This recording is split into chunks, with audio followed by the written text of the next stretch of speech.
Which makes more money, personality-based channels or faceless YouTube channels? And which one's right for you? That's exactly what we're going to be talking about in today's episode. So let's go ahead and dive right in. All right, everybody, welcome back to the Video Creator Show, where we talk about all things YouTube. My name is Augie Johnston. I'm here with my co-host Grant Ball. And Grant, we're talking about faceless channels, personality-based channels, which one's right for our viewers, which one makes more money, and everything else in between. So how would you define a faceless YouTube channel? And if you can you think of any examples? So a faceless YouTube channel is just one where it doesn't really matter who is hosting the video. It could even be an AI voiceover. It is not based around any kind of persona or personality, anything like that. Kind of self-explanatory, I think. As far as examples, I would even say that channel Kurt Skovat, in a nutshell, like you've probably heard of that. It's that kind of infographics animation style YouTube channel. And yet the narrator is like, you could say he's iconic in a way, right? His voice is very recognizable, but ultimately, like, it's not really based around his personality per se. I would call that a faceless YouTube channel in the sense that literally he never shows his face. And it's more about the information, and his voice is good at delivering the information, but ultimately, like, that is not a personality-based channel, in my opinion. So I would call that a classic example of a faceless YouTube channel. Nice. Yeah, and I think some other like examples are like animation channels, right? So there could be like an animation channel about Pete the cat or something, and you don't need to show your face on that one. You're using some voiceovers, stuff like that. But when I think of the faceless channels, I think a lot too about like video essay channels, right? Where they might be talking about the Logan Paul, scam or whatever they're talking about. And they're using all kinds of B-roll, right? I think faceless channels, would you agree, are pretty heavy with B-roll a lot of times, especially the video essay ones? Yeah, I would say so. They're just kind of pulling things off the internet and trying to show you something, because they're not going to show you a face, let me tell you. Yeah. And a lot of people will create like YouTube automated channels, right? I think faceless channels and YouTube automation, they're not the same at all, but they, a lot of kind of automated YouTube channels are faceless, because what they're doing, they're hiring a voice actor, they're hiring a script writer, and they're hiring a video editor that's going to source all these clips and B-roll clips and stuff, and just basically creating a video about, the top 10 things you need to know about Egypt or whatever. So those are some more examples I could think of. Is there anything else we're missing, you think, when it comes to the faceless side? I think the only thing to add is like I think the reason for doing a faceless channel versus a personality-based one is sometimes if you're relying on one host, that can be dangerous. What if the host gets burned out? Then you have to like switch hosts, but now people are like, they like that guy, but who's this new guy? I'm not going to watch this new guy.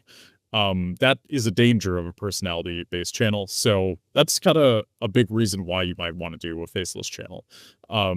And just in general, you maybe have more control over the branding if you're trying to build a machine that makes videos. If you have like this human who needs to host things, that can be a bottleneck and can be dangerous for the reason I just talked about. So that's probably the only thing I'd like to add.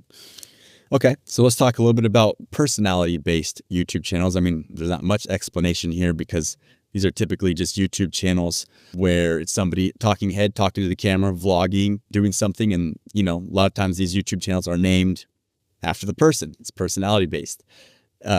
Is there anything else I'm missing there, Grant? Like what else should be added to what is a personality-based channel?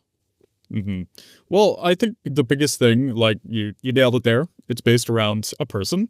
But something important to note that seems obvious, but maybe isn't as obvious, is like the strength of the personality is the most important thing that keeps the channel together. The editing style, of course, is important. The thumbnails are important. All these things are important. But ultimately, the thing that ties everything together is this one person. And I think a big advantage of personality-based channels is it's easier to have a wider breadth of content, right? So if you're tuning into a channel for, we'll say Steve, Steve, he's the guy. You love Steve. You watch everything Steve does, whether he's eating fried chicken, whether he's cross-country skiing, whether he is giving you schizo theories about the people that live in his walls. Like, you're here for Steve. It doesn't matter what he's talking about, you're there. And that is the strength of a personality-based channel. Yeah, I think these are the kind of channels that like most people kind of dream about having, in my opinion, because they see like people like PewDiePie, right, who literally just hits record and talks to the camera. Probably doesn't do too much hooks or script writing. Now, obviously, he's one of the original creators on the platform, but Markiplier, another original creator on the platform, where all they do is just kind of talk to the camera. And that's what most people, I think, when they create a personality channel, kind of dream of doing.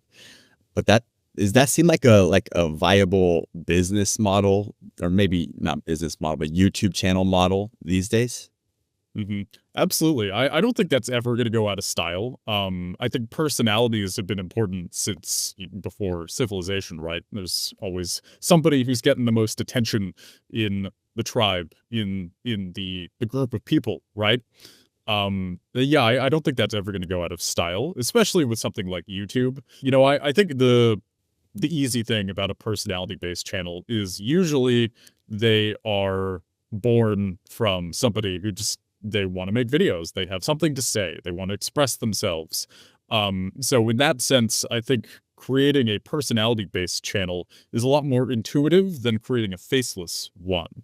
So you just kind of, Steve, going back to Steve, if he just has a desire to make a video, that's the only thing that really matters when it comes to deciding whether or not his channel is going to make this video. Does Steve think it's a good idea? Then make it. Whereas a faceless channel, I think there's more of a board of directors usually, so to speak. Perhaps there's more of a process, a bureaucracy. And yeah, I think personality that's never going to go out of style. And it's probably the most common YouTube channel, I would think, at least when we think of YouTubers and like when YouTube is in the news, it's because of a person. It's rare that a faceless channel ever gets a news article written about it. Yeah. It happens, but I think the pull of a personality is huge. It's everything. And I think your channel can be faceless and have personality at the same time.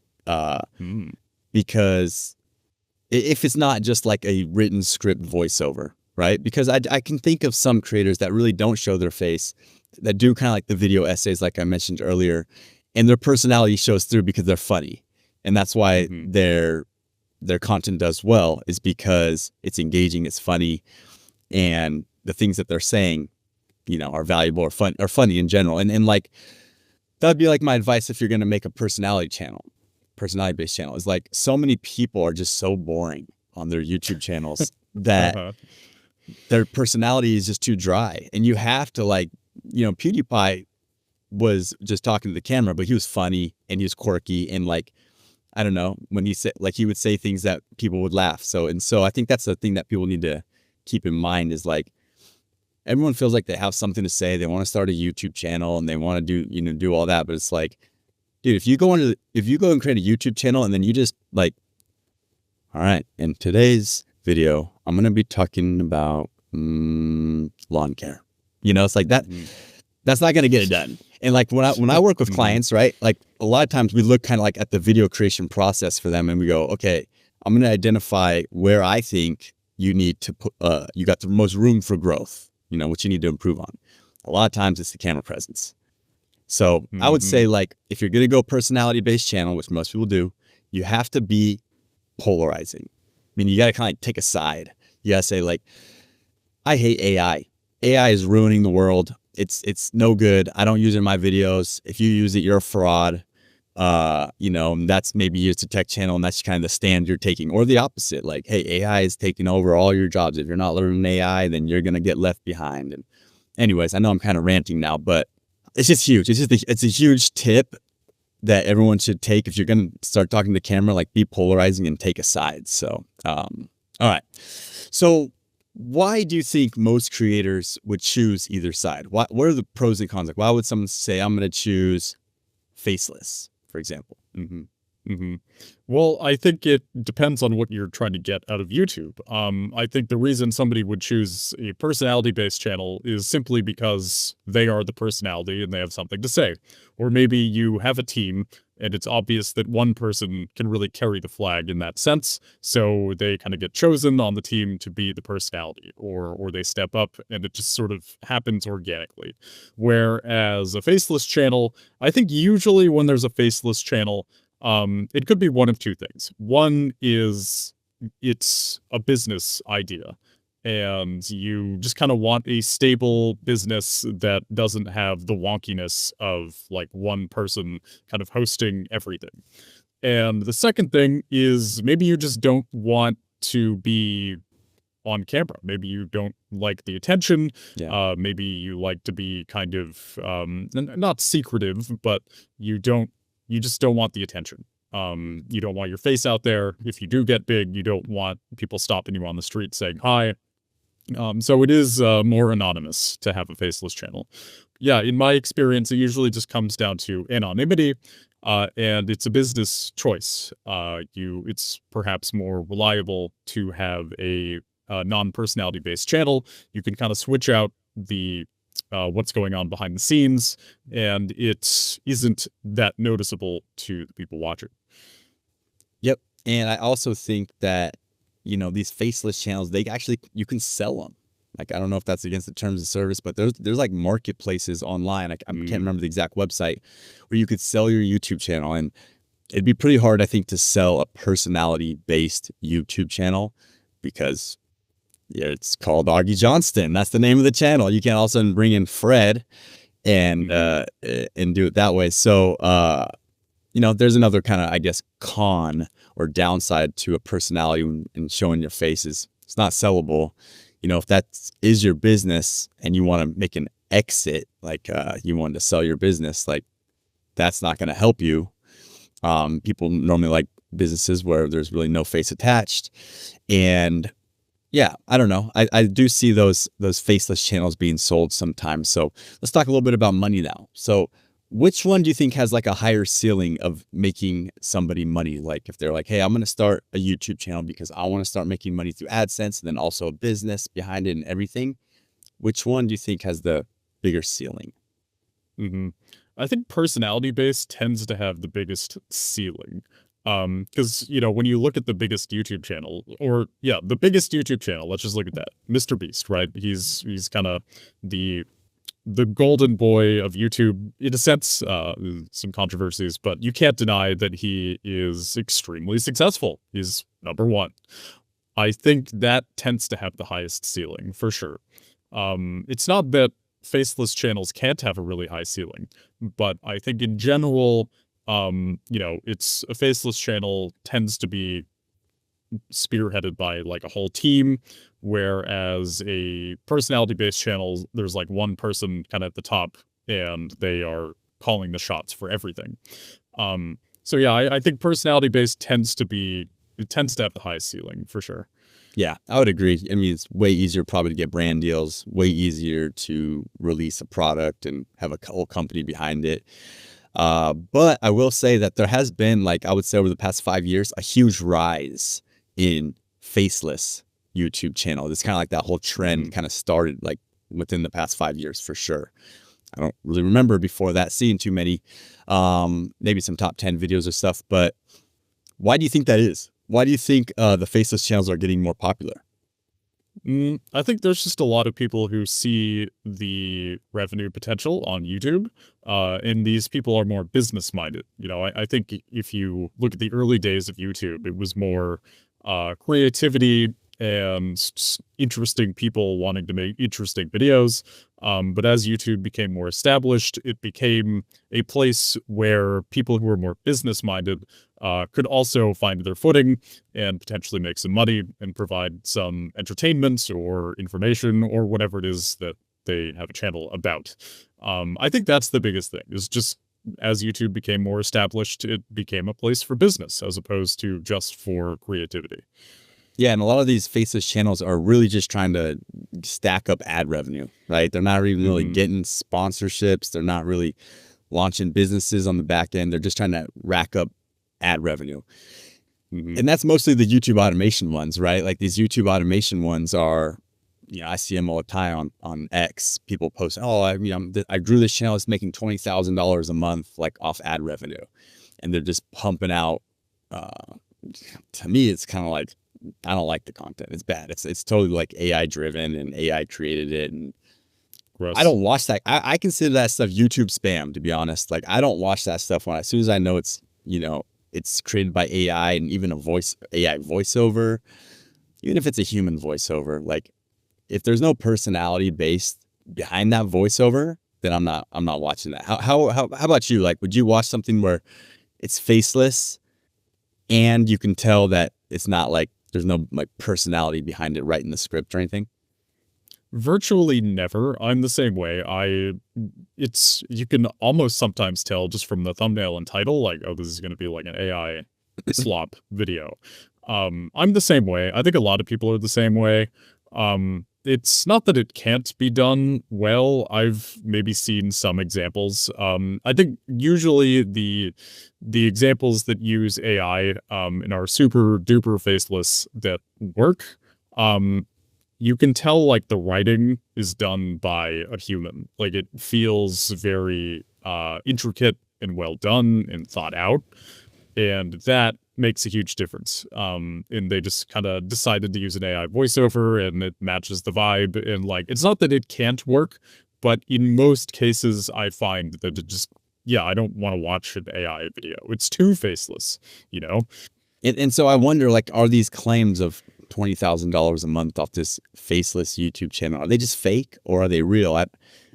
To be honest, I see them so much. I think they are real to some people. I see these people going on podcasts and talking about I have 11 faceless YouTube automation channels and, I'm making 100 grand a month or whatever. And it just makes me wonder though, Grant, like who's watching that? Like Hmm.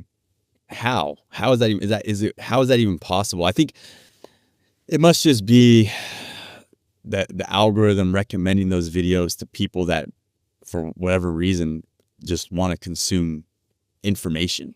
'Cause a lot of them are Hmm. like, historic or, talk about, I don't know, sometimes like news related, right? So talking about, oh, what is Justin Bieber doing or whatever in that case. But do you believe that? Do you believe that the money when people make those kind of claims, or do you think that's all BS? I feel like there's got to be at least one person who is succeeding with these AI channels, and they have a lot. I do feel like the vast majority of it is grifters. I think Yeah. they are trying to sell a course. They're trying to sell you on the idea of something, Hmm. and their actual success is greatly exaggerated, if not completely fabricated altogether. Um, I think I watch a lot of videos about AI. Obviously, it's hugely important. It's obviously changing things very quickly. But it's a gold rush in a sense, and Hmm. there's always going to be people just trying to take your money in a gold rush. They're trying to sell you on something. They're trying to sell you on an idea. They're not successful in and of themselves. Because like if you think about it, like if you're making $100,000 a month, like now you're like trying to make a course too. And I guess I think some people do like playing the game. It's not that just because you're incredibly wealthy doesn't mean that you don't want to keep succeeding. Maybe it's not about the money. But I do tend to be skeptical when somebody is just insanely wealthy like that and they're still churning out they're like trying to sell courses. It's like you're so wealthy, but you're doing all this corny shit. Like why like, really? Um, but then you look at guys like Alex Hormozy, I think is his name. He seems very successful, like actually successful. And he's still out there. He's still doing things, but it feels authentic to me. I just think there's a lot of people who they make things up and they are exaggerating things because they're actually not that successful and they want you to buy their course so that they can have some money, maybe quit their day job. Yeah, well said. I do agree. I mean, when people say that kind of stuff, I'm just like wondering in my head, I'm like, well, what's your CPM, dude? Because to make that kind of money, you must, from what I would know is you'd have a low CPM on these kind of videos, unless they're some kind of financial advice or, in some weird niche like that, like, top 10 tricks to teach your dog. I mean, what kind of CPM could that have? What kind of RPM, revenue per million impressions, could that have? It's got to be low. So like, if you're going to tell me you're making $100,000 a month off YouTube ads, then you must be getting like 10 million views or whatever, a month, which is kind of highly unlikely. But, I think you could have a network of channels and make yourself 10 grand a month off YouTube ads if you are like pumping out 4 videos a week on each channel and you have multiple channels and stuff. And yeah, okay, you made your 20 grand that month, but what did you pay to hire a voiceover? Because you can use AI, but most of these automated ones are using voice actors off Upwork and stuff, and you got to pay them, you got to pay the editor, you got to pay the script writer. So yeah, those numbers are not profit, they're revenue. So all right, let's talk a little bit. Let's do kind of like a little I don't know, role playing here, where I'm a new creator. I'm a new client of yours. I want to create a YouTube channel. I'm kind of torn between whether I want Faceless or to use my personality and be on camera. Like, what would you recommend? Like, what questions would you ask me, and how would you come to a conclusion and say, hey, I think you should do this? The first question I would ask you is, do you like attention? And if the answer is yes, then you should be on camera, and you should be the personality based on the channel. If the answer is no, I don't like attention, then do a faceless channel. If the answer is I'm not really sure, I've never been in the spotlight, I'm not sure how I would react to that, then I would do both until you find something that works and just kind of feel into it of like, how do I feel when I'm making a faceless video versus when I'm more featured in the video? What feels better to you? So that would be my way of helping you decide what to choose. Nice. And also just an idea that popped into my head was test both. If you're just starting out, there's no kind of risk to testing both, and who knows, maybe one kind just like gets way more views, and then like that's the one you should go with, and unless you like just can't show your face on camera or something. But with all things equal, I'm okay with being on camera. I could also be okay not being on camera. Then I would just test both and see which one kind of gets more views. With kind of that same thinking in line, do you think like an established channel could switch? Could say, I mean, even if it's, let's just say it's a personality based channel and I'm gonna go faceless, but I'm still gonna like use me as the voiceover, or maybe an AI version that sounds like me. But do you think that's possible, or do you think that's a terrible idea? What do you think about that for somebody that wants to switch? I would generally not recommend switching if you've found success. I think the biggest thing people identify with is the host of a channel. And if you're going faceless, now you're kind of like removing that aspect of things. Even if you like replace the host with somebody who's similar or can carry the flag in kind of their own way that still appeals to the audience you built, that feels right to me. But generally, I would not recommend going from one to the other if you already have an established audience. Yeah, and I would say that no matter what, I would always try to push all clients to get on camera. I mean, to me, it's kind of an uphill battle you're going to fight if you try not to do that. I think just getting on camera, it's just people will connect with the person, and they're coming on there, and then people will connect with you just for who you are, so you can just get on camera, be yourself, have good camera presence, importantly, and that's going to help you a lot more than, I think it's an uphill climb going faceless, my man. Although you have more experience with that than me, why don't you talk a little bit about some of the faceless stuff that you've done on Treesicle, even though I know it's not fully faceless. Yeah, so I mean, I started Treesicle with just doing voiceover. I was rarely on camera. If there was like a skit that I needed to be on camera for, then that's fine. But even then, I'm kind of like narrating what I'm doing while showing myself doing a skit. It's like it was mostly faceless. And that worked very well. The channel grew really quickly, and I couldn't have been happier with those results. But it was still like, in a sense, very personality based. I put a lot of myself into it. You could tell that it was a human doing the voiceover. And that was before AI was as it is right now, of course. Um, but yeah, ultimately, it worked for me. It was like semi-faceless, I guess. I wasn't showing my face, so in that sense, it was literally faceless.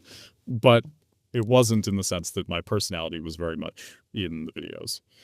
But yeah, I would say like I said earlier, in general, I would recommend getting on camera, showing your face, at least trying it out. If it scares you to death, then I understand. But I think that's going to allow you to connect with your audience. And like we always say, it's YouTube and it's about you. So why not? All right, Grant, any last words about faceless channels versus personality-based channels? If you like attention, be on camera. If you don't like attention, don't be on camera. That's probably the biggest thing. And I would say follow your intuition and your feelings on this. I wouldn't necessarily make this decision based on a list of pros and cons. But also, if you're more business-minded and you don't really think like I do, then probably a faceless channel might actually be really good. Because you are more business-minded. This is more of a business. It's more of kind of a question of mass production versus, I don't know, having this interesting personality out there. So yeah, those are my closing thoughts. Cool. Great closing thoughts. And I would also mention that if you are going to go faceless, be ready to spend a lot more time editing, because those are just take more editing. You can just talk to the camera. You don't even have to edit a personality, but faceless ones take more editing. And this episode was brought to you by vidchops.com. So if you need an editor, head over to vidchops.com. Thank you guys so much for watching today. If you're watching on YouTube, please hit subscribe. If you're listening on audio platform, you can follow us there as well. We will see you guys in the next episode. Bye, everyone. Bye, everyone.